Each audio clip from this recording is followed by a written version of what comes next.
உலக புகழ்பெற்ற மதுரை சித்திரை திருவிழாவில் மே 8ஆம் தேதி மீனாட்சி சொக்கநாதர் திருக்கல்யாணம், மே 9ஆம் தேதி திருத்தேரோட்டம் நடைபெறவுள்ளது.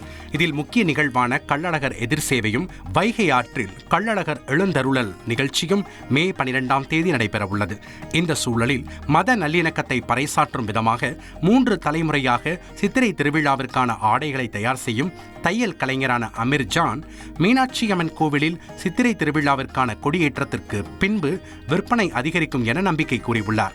அமீர் ஜான் இப்போ 40 வருஷம் இந்த தொழில் பார்த்துட்டு சாமி வியாபாரம், சீசன் வியாபாரம். அது சீசனுக்கு அந்த சித்திரத்திலாக வந்து வாங்கிட்டு போவாங்க. எல்லா ஊருக்காரங்க வந்து இங்கே வந்து வாங்கிட்டு போவாங்க. நம்மகிட்ட சின்ன திரியிலேருந்து பெரிய திரி வரையும் நான் சொந்தமாக தயார் பண்ணுறேன்.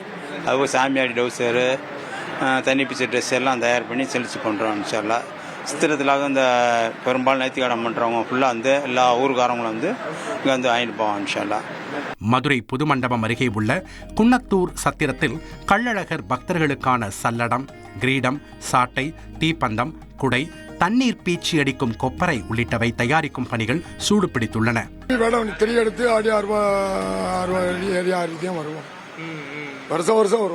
பல ஆண்டுகளாக விரதமிருந்து சித்திரை திருவிழாவில் கள்ளழகர் உள்ளிட்ட வேடங்களில் வந்து கள்ளழகரை தரிசித்து நேர்த்திக்கடன் செலுத்துவதாக பக்தர்கள் கூறுகின்றனர்.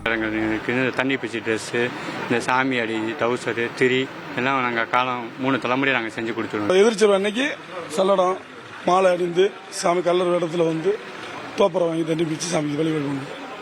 ஸ்ரீபெரும்புதூரில் ஸ்ரீ ராமானுஜரின் 1008வது அவதார உற்சவ தேரோட்டம் வெகு விமரிசையாக நடைபெற்றது.